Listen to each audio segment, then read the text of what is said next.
Hey, what's up, y'all? Talentscowt coming at you after a 5-month hiatus with another video. I am your host, Terrance Godfrey, and today I'm sharing with you my year 2 review of working in technology and specifically in software sales.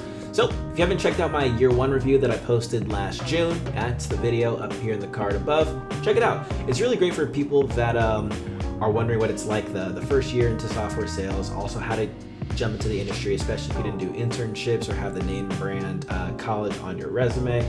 Just so what I had to do, what was my process, how did I make the decision, and what you can expect in year 1. So year 2, here's the continuation. So in the last video, I ended chatting about how I wasn't used to being, really struggling in a role. Like I'm normally like the instant all-star, like, oh wow, this dude's so great at this. Wasn't the case at this job. First quarter went terrible.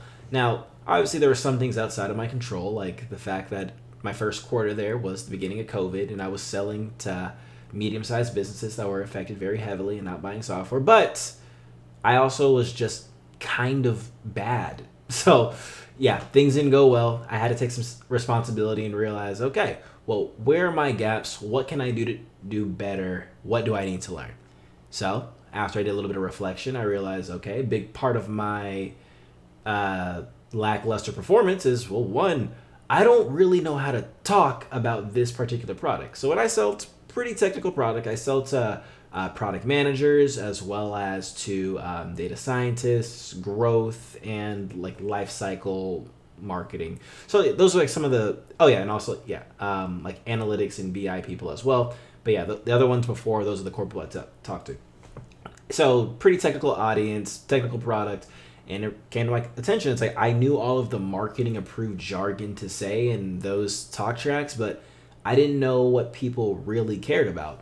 And since I was in an outbound role, my whole thing is, okay, how do I get in front of these people? But the problem was I would get in front of these people and just not know what to say. And as an outbound SDR, it's like, well, your job is to set these meetings. So, setting a meeting via email, easy peasy. You have the meeting. You have the template that others have already created. You can jazz it up where you see fit and, ask for best practices. Where things get a little dicey is when you're live on the phone, you actually call someone and they actually pick up. It's like, oh, people actually do that these days. People actually pick up the phone and they're like, I didn't think I would get this far. I don't actually know what to say. Then you stumble around sounding kind of silly. It's part of the game, but problem with me is I didn't know how to really speak to the product and speak to value that actually mattered to these individuals. So what I did was I worked with who was at the time my director, as well as my manager, to shift teams. So I shifted myself from an outbound role into an inbound SDR role. So difference between is like, well, outbound, you're giving a list of accounts, go find a way to get them interested and get some meetings. Inbound, these are the people that have already expressed interest into the company, and you talk to them, find out if they're qualified. Reason I wanted to go on the inbound side is because, well, one, you get way more at-bats to talk about the product. And the thing is, when people are already interested in talking to you, they're going to have questions about what your product's capabilities, who you work with, and just like pricing and the way things can be structured. Things you don't really get to talk about on the outbound side, since it's just, oh, here's a problem I think you're having. Are you interested in talking to this other person? On the inbound, I have to really feel through and understand these things. Cool part is, well, since you don't know anything going into the inbound role, you literally just have to learn all of it. So inbound was great. So I started doing inbound right around when I posted my year 1 review. So I only did that for 1 quarter. And it was a really great quarter. So blew the number out of the water, as well as the one other person that was on the inbound team.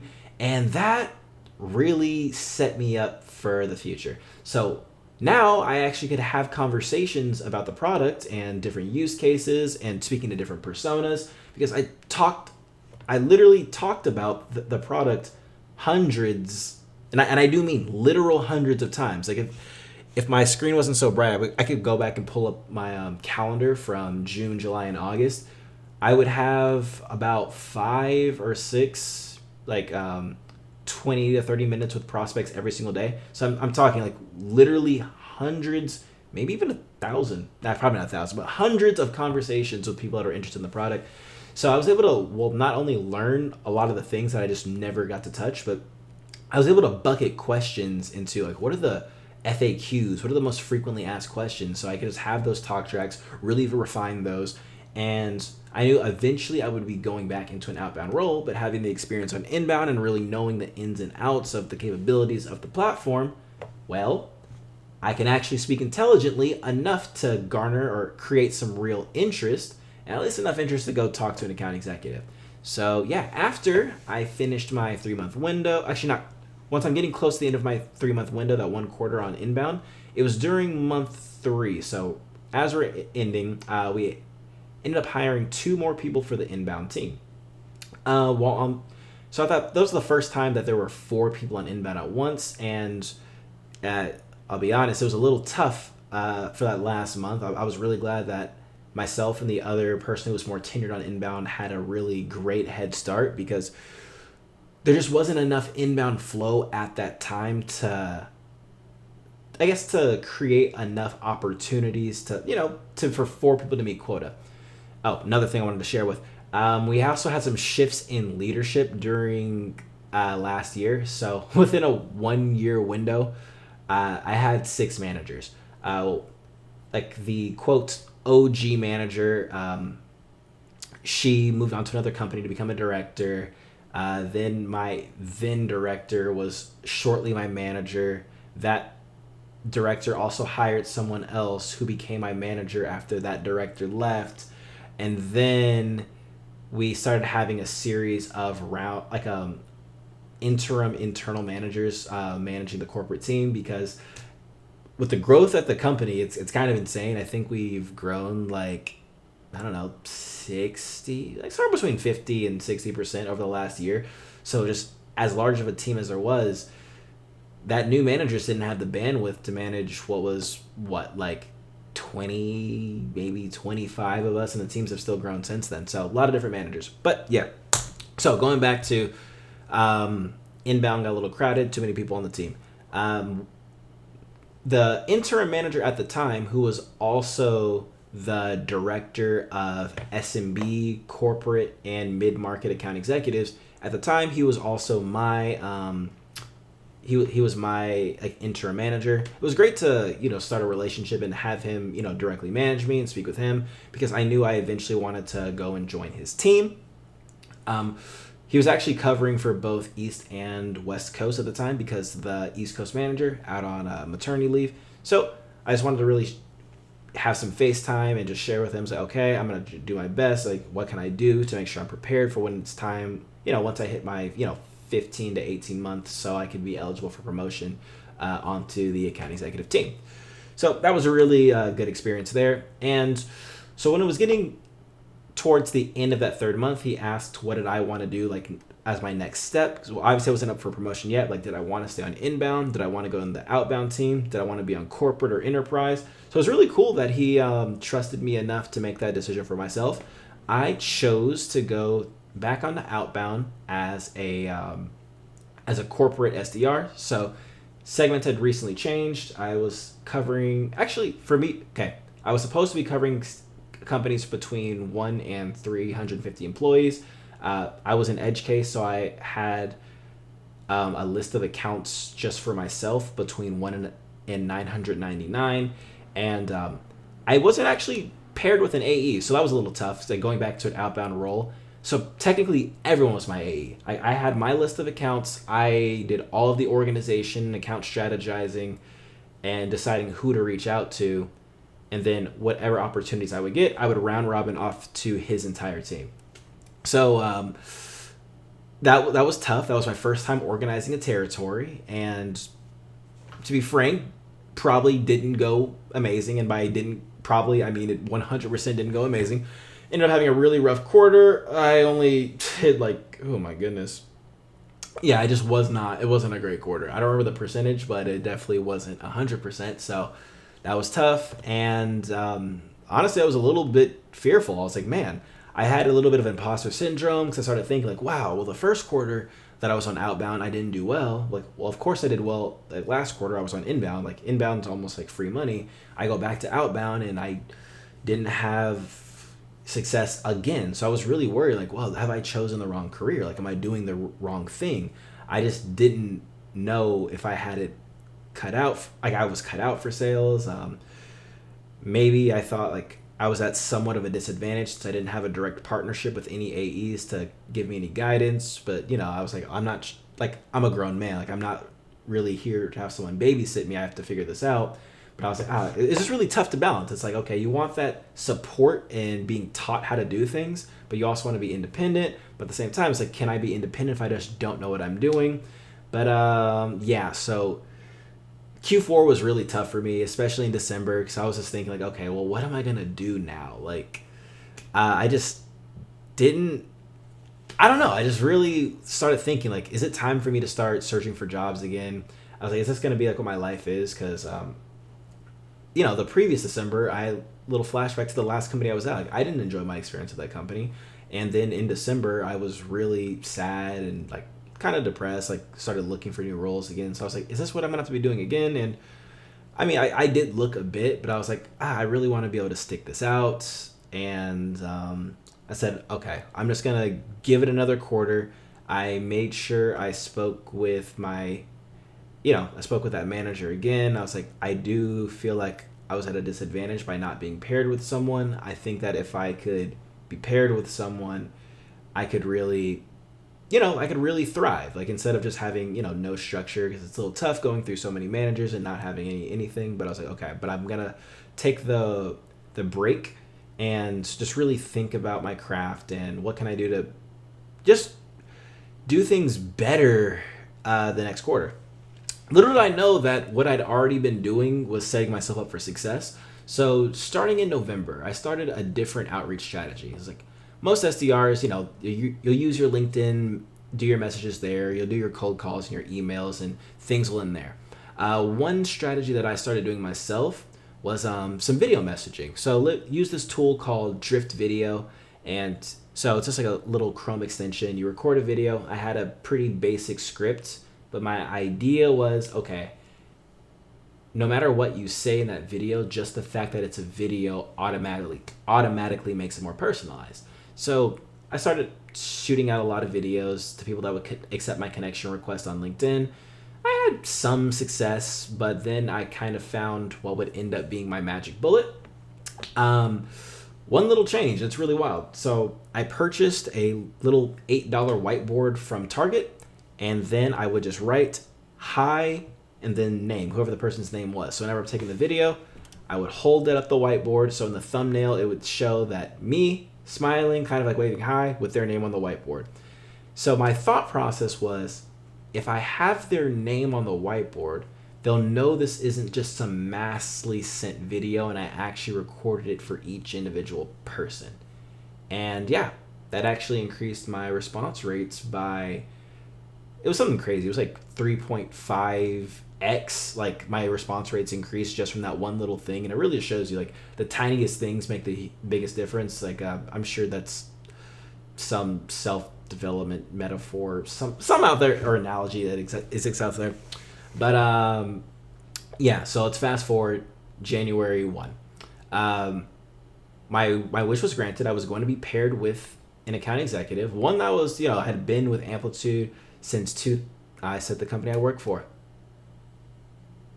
One that had been with a company since 2017, and I was really excited because pretty successful at the company. I was like, I'm going to learn so much from him. Their previous SDR was recently promoted into the account executive role, which is what I wanted to do. I was like, okay, if I work with this person, I'm going to learn everything I need to do. So cool. So January 1 happens. Well, I guess January 6th, technically, that's when we started working again. But I had my first meeting with the person. We started planning out our account list. And he let me know, like, hey, dude, I'm moving over to a different team. And I was like, oh. And I was like, I wonder who my AE is going to be. So it took about a week or so to find out who my new AE was going to be. Someone that was recently was promoted from the SMB team to the the commercial team. And yeah, so little did we know we were actually going to end up being the best SDR AE pairing at the company. We had no idea because it was his first time having an SDR, and it You know, I was like, I was just coming off a really tough quarter and I guess a tough year overall. So yeah, we had no idea. But started working with the dude, and man, we hit the ground running. So, okay, let me backtrack a little bit. The first 3 weeks of the month were terrible. I was extremely behind pace. I needed to have about let's call it 7.3 meetings per month if I wanted to hit my goal. So going into week 3 of January, I had 0 qualified opportunities, and I was like, we're having another Q4. I'm probably gonna get fired soon. Then for some reason in the last week, and my videos and my outreach, and for some reason everything just started to click, and I was able to get 6 meetings within about 2 days, and I was like, okay, well, that was pretty neat. So then the next month comes up. Oh, and also that month he started closing some deals that I sourced, and that's actually a pretty big deal, like going from a completely cold outbound deal to, keep in mind, we sell some pretty pricey software, like like mid to high 5 and 6 figure deals, at least in my space. So kind of a big deal to go from a completely cold outreach to closing it in only a couple of months. So that was pretty exciting stuff. So it was pretty great for him because, brand new to that segment, he's closing some deals. I'm the SDR that sourced it from him. So people started taking notice, and we had several of those happen. So next month comes around. We had another January. February started off extremely slow, but then the last week of February, I was like, I need like 6 more meetings. I got 7, and I was like, well, that's pretty neat. So going into March, we're like, okay. Same thing again for some reason. Like, okay, like, well, I needed 6 more to hit my number. Got 11. That was pretty fun. So things just started working. I started thinking like, okay, was that all just a fluke? What changed? I didn't really know what happened. I'm like, I just don't know. Like, I'm working hard. I'm doing a lot of outreach. But then I'm just like, maybe I know more than I thought I did. So we're into April. So April, another great month. New quarter, starting things off great. I'm really feeling like I'm catching a stride. And Josh and I, said his name. My AE and I, we both, we had a plan. It's like, okay, my goal is to get you, as in me, into the SMB AE role. And my goal was to source him enough pipeline so that he would do well enough that he would get into the mid-market role. Mid-market, one of the best roles at the company I work at right now, because not only do they do land deals, they also get to grow and expand. And our expansion business is pretty amazing. So being able to do both, sweetest gig at the company, at least as of right now. But we're like, okay, well, I heard at least 2 really good back-to-back quarters, and then you can interview for the account executive position. And I was like, well, I just had 1, which definitely felt like a fluke, a lot of luck, but we were like, let's run it back, do it again. We did do it again. So quarter 1 and quarter 2, I was like one of the better SDRs in the organization as a whole. We were still by far the best SDR and AE pairing, so that's pretty great. And then, we actually spoke and, had a pretty solid quarter. So that director that was temporarily my manager, who was also my AE's manager, he said I would be eligible to interview for the SMB AE position. I was like, huh? Like, wait, what? That's pretty neat. So, I did the interview process in June, I believe. I did the interview process in June for a July start date. So I did a lot of preparations. I found out in May that I'd be interviewing, but I'd been preparing for the interview since February. So like, I've been watching a bunch of call recordings from other AEs. I'd been asking like, what did other AEs do for their interview process? What does that director want to hear? Like, what kind of plans do we need to have in place? Like, how do I up-level my qualifications so I can qualify like an AE instead of an SDR? Like, what does the mock disco call look like? Because Well, mock calls are never like the real call, so I definitely prepped a lot for the mock call. Worked with my AE, worked with other SDRs, even worked a little bit with my VP, and who else I work with? Oh, my direct manager. We hired a full-time manager. That was pretty great. She's amazing. Love that manager. Love working with her, and really hope to see the team keep succeeding. But so she was super helpful in my preparation. Listening to a lot of my mock calls, giving me feedback, making sure that the director knew how much I was practicing, putting in good words for me. So I'll be real, coming into that interview, I was feeling pretty confident, really prepared. So I go through the first stage. That was saying, what did I do to prepare for the role? Nailed it, killed it, shared my 30, 60, 90-day plan, killed it. They really liked it. It was a really ambitious plan, I'll be honest. But shoot for the stars, land on the moon. That's the route I was taking and hoping they would appreciate. But then, they definitely called out how it was pretty ambitious. And I was like, okay, well, here's what I would prioritize. And it seemed to be a sufficient answer. Next, behavioral interview. Not much to talk about there. We've all done behavioral interviews. And then the more stressful part. So I did not only a mock call, but also a deal strategy. And a deal strategy is just breaking down the different steps in the sales cycle. How do I imagine approaching different stages? Objections I would face at different stages, and how would I just keep progressing the deal and then eventually get it over the line and close it. That part went really smooth. Went for the mock call. That was the last step. The thing that I actually prepared the most. So going in, I'm like feeling pretty hot about it. Chose my slides. Oh, we had to use slides, even though in most Discos calls we wouldn't use slides in real life. That was just part of the interview process. So, got to learn how to pitch to the corporate pitch deck. Chose my slides very carefully, and I was really doing my best to control the conversation to go down a specific path. But I definitely noticed that they noticed I was trying to go down a very specific path, and one of my slides is only relevant unless we go down one specific path. And they one of them picked up on that, gave me a lot of objections. So the final slide of my presentation was completely irrelevant, and that's kind of tough when the assignment is to pitch to the deck. So there were some hiccups there. Did some recovery, went okay, and waited for my feedback, and I did not get the position. So boo, that's tough. But I heard some pretty good feedback. They said, okay, well, here's what we're gonna do. We're going to work with you. I'm like, okay, I like that. Like, you were really close. You're really close. Like, okay. So I made sure I got some detailed feedback. What do I need to do to improve? And they said, here's what we're gonna do. You do one more quarter. I'm gonna need you to, obviously hit your SDR numbers again, but we're gonna have you interview again in September, and hopefully we can bring you onto the team in October. I think if we work together, you'll be ready by that time. And I was like, well, that's a pretty good consolation prize. I'll take it. So I took it. So obviously I was a little bit upset, but I didn't show that. Maybe not even upset, just a little disappointed. So I thought I did really well. Some of the feedback I didn't quite agree with because I thought I did it, but I was like, well, the experts are going to know better than me, so let me just stay humble, take the feedback, and improve. So I started connecting with other account executives on the team on the enterprise side so they could help me with the calls that I'm taking, so they could see, like, okay, well, I approached it like this and like this, so what are your takes on that?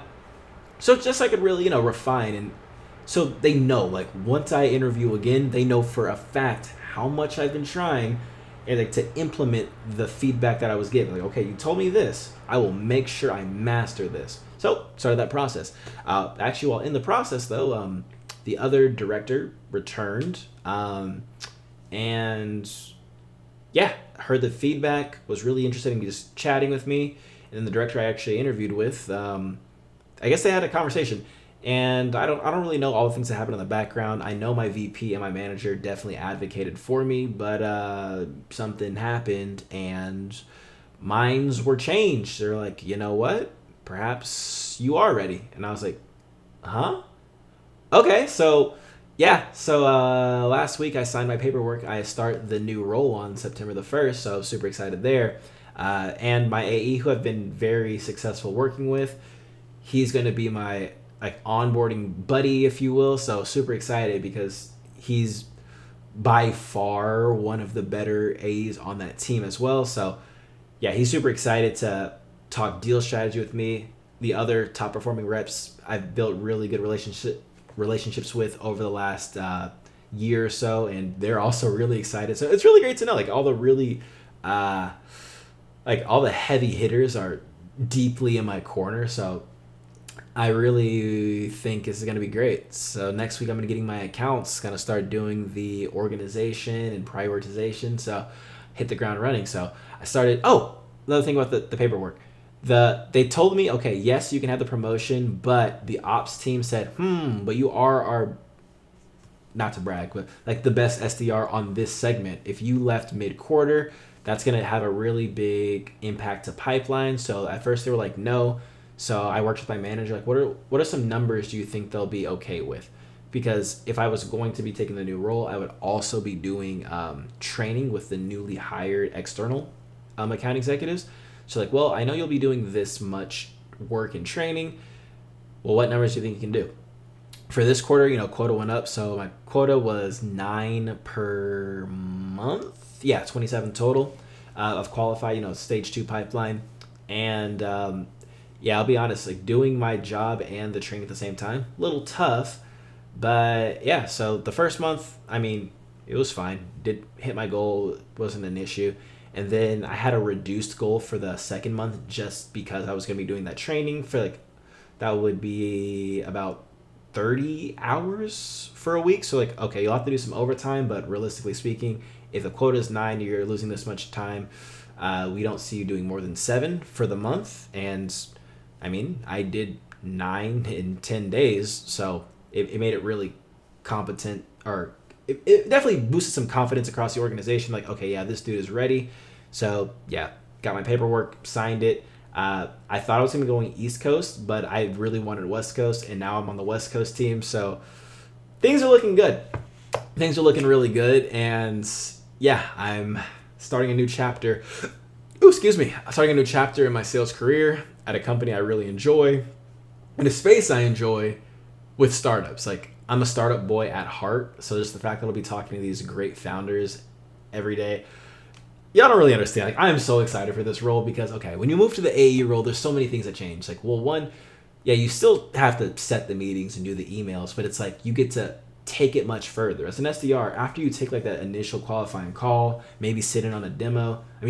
On the demos, you just sit. You don't really have a role there. So like, I'm so excited to just be able to take something from first email or first phone call or first video message all the way through. Like, it's exciting. Like, you're talking to these really intelligent, like Stanford, Harvard, MIT grads that have built these amazing technologies. And me, a little old me, gets to just come in, have an opinion on their business, dissect their business model, how does their digital product meet their business outcomes, and show them how they can do better. Like, what metrics they should be tracking that they are not tracking today. Some different use cases and success stories that other similar customers have done with our product. And it's like, oh, another cool thing is I'm glad that we're not the only player in the space. No, we are by far the best. Obviously I'm biased, but funding and going public and employee count and customer number, that also says we're the best. But the fact that I'll actually have competitors, so I get to do like real competitive deal cycles, going head to head, working with a solutions consultant, getting to work with SMB reps. Like, as of this quarter, they actually get SDRs now, so that's a new change. So I'll be having my own SDR, which is really dope. Learning that. Oh, another cool thing. Forgot to mention this earlier, but around April, referred one of my high school best friends to come work at the company with me. He was doing a career change. And really cool thing, kind of trained him, gave him like the heads up and like best practices. He adopted basically what is the Terrance strategy of using video messaging. And I'll be honest, that's kind of like the thing. Just send them a video. People like it. They'll say yes to talking to you. That's all you got to do. But now that I am, transitioning out of the SDR role, it's really cool to know that one of my best friends for 10 years is now the official top SDR here. So send some videos to people. That's my takeaway. Really excited to be in a new role. Pay bump, that's always pretty nice. And especially with all these heavy hitters in my corner to help me with their best practices, I'm pretty confident I'll be making a lot more than my my OTE, which is, I'll be transparent. For me, it's 132, but I'm pretty sure, yeah, if things go the way I think they will, it'll be 170 plus. So we're going to be having a pretty grand old time. But that's been my year 2 review. I'm sure I forgot some things. It's kind of hard to put an entire year of thoughts into like a 20-30 minute video. But yeah, if you have any other questions or want to chat, shoot something down in the comments. Reach out to me on LinkedIn. Yeah, we can set up some one-on-one time if you want to chat. Just like if you're already an SDR trying to prepare for the AE transition, or you're someone new that's trying to get into tech sales, more than happy to talk. Also, if you're thinking about getting into tech sales, right now is a pretty amazing time. Rates have just gone up like over the last couple of months. Like if you look at like funding rounds, people are paying so much money to invest in a promising startup, and they're then also paying so much money to get good talent. Because let's put it this way: if I wasn't dead set on remaining where I am right now, so I've gotten offers to be for 170K as an SDR. As an SDR, dude, like SDR, like average pay in San Francisco just last year was like 85,000. That's literally double. And I was like, okay, I've got some experience. I'm not an entry level SDR anymore, but no, that's 170. That's more than I'm going to be making as like a closer before accelerators and all that stuff. I also just talked with another team earlier today. I want to keep a pulse on the market because I want us like having this information for other people that are looking to make transitions. I can intro people that, want other gigs. Yeah, talked to someone this morning. They're ready to give me between 180 and 200. I was like, hey, that's really great to know. I'm not taking it. I want to be here, but I will definitely intro you to someone who's interested. So yeah, if you're joining tech sales right now, they're throwing like engineer money at us right now, and actually a bit more when you consider bonuses and everything and spiffs. And yeah, so if you want to chat, let your boy know. Hit me up. But until next time, hopefully not 5 months, but yeah, peace.